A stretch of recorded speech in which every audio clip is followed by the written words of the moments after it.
नमस्ते दोस्तों, RV coaching classes में एक बार फिर से आपका हार्दिक अभिनंदन है। आज अपन पढ़ेंगे 10.3। तो इसके अंदर देखिए, इसमें दिया हुआ है कि दो सदिश, कितने सदिश दिए हुए हैं? दो सदिश ए वेक्टर और बी वेक्टर के परिणाम क्रमशः √3 और 2 हैं। ए डॉट बी हमें दिया गया है √6। तो ए और बी के बीच का कोण ज्ञात करना है। हमें बीच का क्या निकालना है? कोण निकालना है।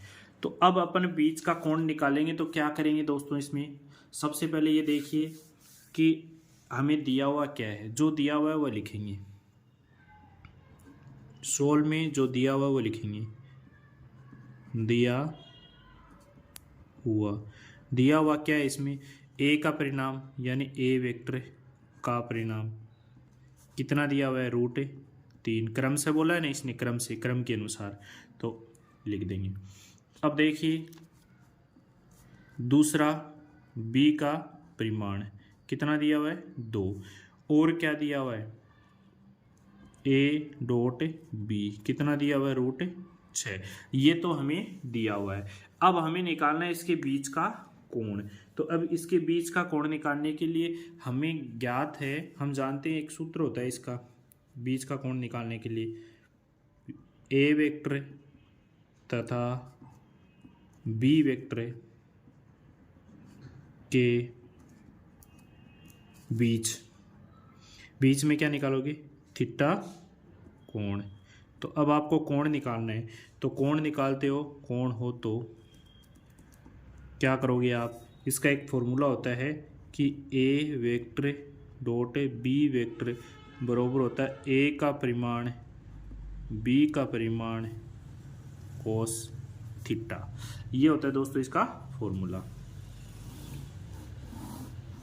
इसका फॉर्मूला होता है।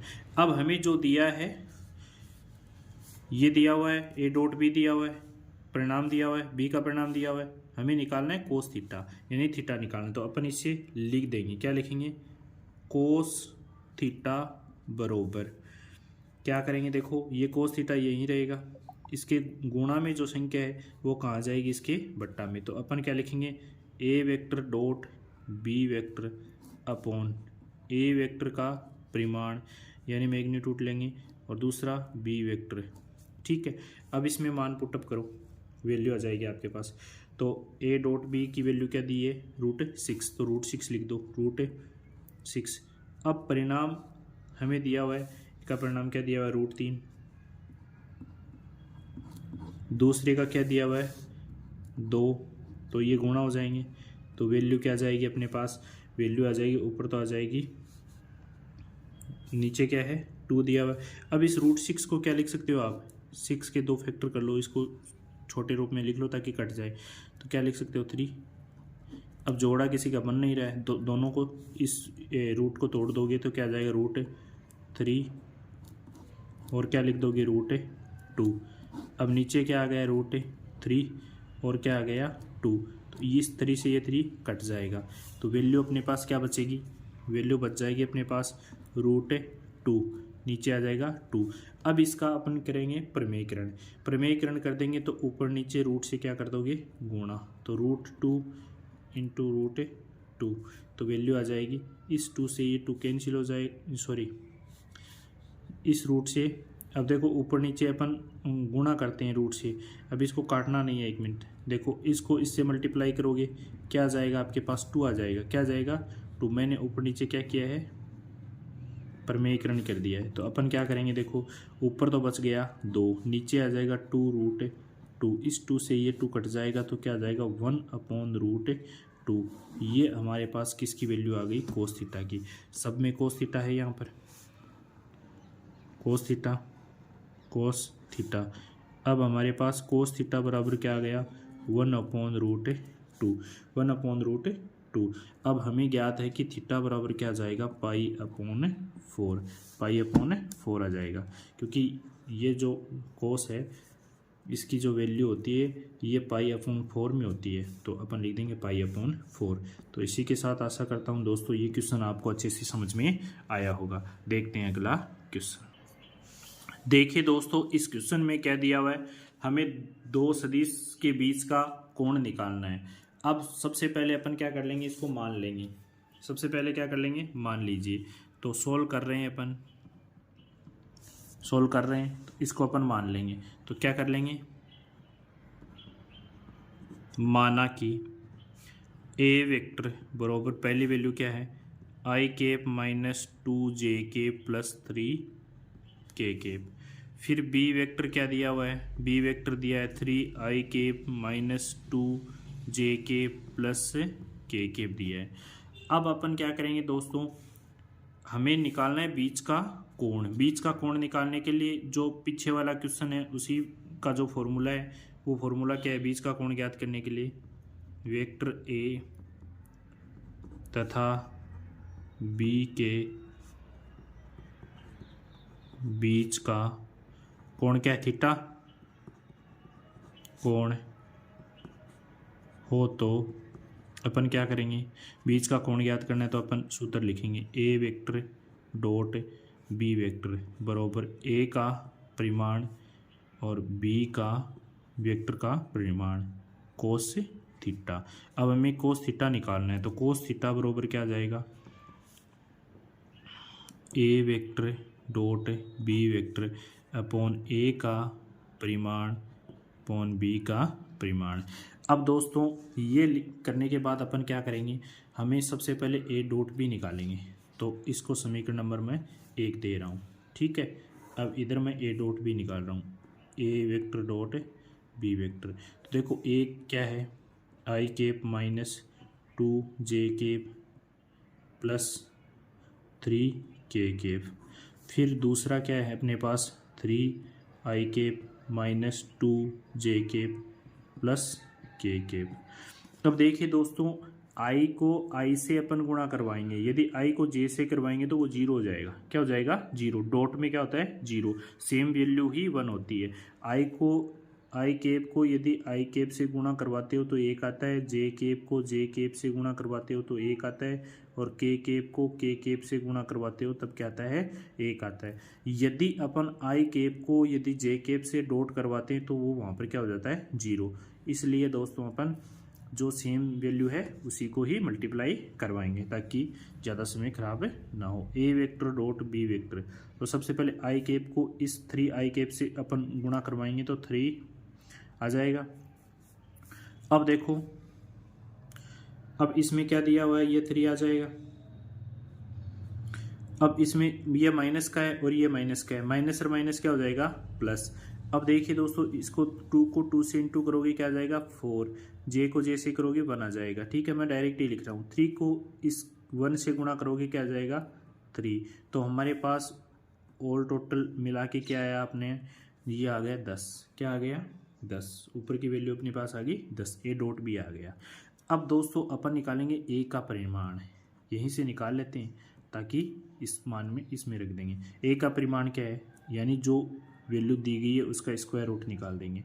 तो यहाँ पर ए वेक्टर का परिमाण निकालेंगे तो ए यानी जो 1 है उसका स्क्वायर प्लस -2 का स्क्वायर प्लस 3 का क्या कर दूँ मैं, और स्क्वायर। तो ये क्या आ गया, 1 + 4 + 9, ये अपने पास आ गया 14। रूट में कितने आ गए, 14। अब इसी प्रकार अपन बी वेक्टर निकालेंगे। क्या निकालेंगे, बी वेक्टर। बी वेक्टर निकालेंगे तब स्क्वायर रूट निकालेंगे, बी का परिणाम निकालेंगे ना अपन। तो 3 का स्क्वायर क्या आ जाएगा, 9, फिर प्लस -2 का स्क्वायर प्लस 1 का स्क्वायर, ये भी कितना आ जाएगा, 9 + 4 + 1, ये भी कितना हो जाएगा, रूट में 14। रूट में कितना हो जाएगा, 14। अब देखो ये तो हमारे पास b का परिमाण आ गया, ठीक है। ये हमारे पास a का परिणाम आ गया और ये हमें a डॉट b आ गया। ये सारे मान कहाँ रख देंगे हम, समीकरण a में। इसको a दे देता हूँ मैं, a दे देता हूँ, इसको मैं दे देता हूँ 1, इसको दे देता हूँ मैं 2 और इसको दे देता हूँ मैं 3। तो समीकरण देखिए दोस्तों, ये समीकरण 1 है, 1, 2 और 3, इन तीनों को मान मैं ए में रख दूंगा। समीकरण 1 2 व 3 का मान रखने पर, रखेंगे क्या आ जाएगा, रखने पर रखो इसमें, तो कोस थीटा बरोबर क्या आ जाएगा, ए डॉट बी क्या दिया हुआ है, ए डॉट बी अपने पास कितना आया 10, तो 10 रख दो। रूट में कितना आ गया, ए का परिणाम कितना आया 14, रूट में बी का परिणाम भी कितना आया 14, रूट से रूट क्या हो जाएगा कैंसिल, तो कोस थीटा बराबर क्या आ जाएगा आपके पास 10/14। अब अपन क्या करेंगे, इसमें थीटा की वैल्यू इसको काट सकते हैं ना अपन, काटेंगे तो 2 के पहाड़े से काटेंगे तो ऊपर क्या, इधर क्या बचेगा 5, नीचे क्या बचेगा बताओ 7 बचेगा ना, तो नीचे लिख दोगे 7। अब देखो दोस्तों थीटा यहीं रह जाएगा, फिर क्या जाएगा कोस इनवर्स 5/7, ये इसका आंसर होगा। तो आशा करता हूँ दोस्तों अच्छे से समझ में आया होगा, क्योंकि इधर मैंने परिणाम निकाल लिया, ए डॉट बी निकाल लिया, उसके पूरे मान को मैंने इस फॉर्मूले में रख दिया है। बढ़ते हैं आगे। इस क्वेश्चन में हमें क्या दिया गया है, इसमें ये दिया गया है कि हमें एक वेक्टर ये दे दिया, दूसरा वेक्टर ये दे दिया, हमें प्रक्षेप्य निकालना है। यानी प्रक्षेप्य का मतलब ये होता है कि एक दूसरे पे छाया, जैसे मतलब ये अपने पास क्या है, जैसे पहले मैं इसमें लिख देता हूँ उसके बाद समझाता हूँ। मान लीजिए, माना कि ए वेक्टर बराबर क्या आ गया अपने पास आई केप प्लस जे केप आ गया, बी वेक्टर बराबर आ गया आई केप माइनस जे केप। अब मैंने ये बताया कि प्रक्षेप्य का मतलब क्या होता है, ये देखिए दोस्तों, जैसे मैंने यहाँ पर ये लाइन ड्रॉ की है, इसको मैंने मान लिया है ए वेक्टर। देखिए दोस्तों प्रक्षेप्य का मतलब बता रहा हूँ मैं, यहाँ पर ये ए वेक्टर हो गया, ये ए वेक्टर है। अब इसमें यदि यहाँ पर कोई एक अन्य लाइन ड्रॉ कर रहे हूँ, ये हो गया बी वेक्टर। अब देखिए जो बी है इसकी ए पे क्या पड़ रही है, छाया पड़ रही है, तो इस बी का, इसको बोलते हैं बी वेक्टर का ए वेक्टर पर प्रक्षेप, क्या बोलते हैं प्रक्षेप। तो ये प्रक्षेप हो गया, यानी यहाँ पर ये सीधी छाया इस पे ए वेक्टर पे गिर रही है, तो इसको मैं मान लूँगा एम, क्या मान लूँगा एम, और ये हो जाएगा अपना थीटा, और ये इधर हो जाएगा। तो अपन इसको क्या लिख सकते हैं, प्रक्षेप्य के लिए इसको लिख सकते हैं अपन ए डॉट बी का परिणाम अपॉन ए का परिणाम, लेकिन इसका जो फॉर्मूला है प्रक्षेप्य के लिए वो फॉर्मूला अपन यहाँ पर लिख देते हैं।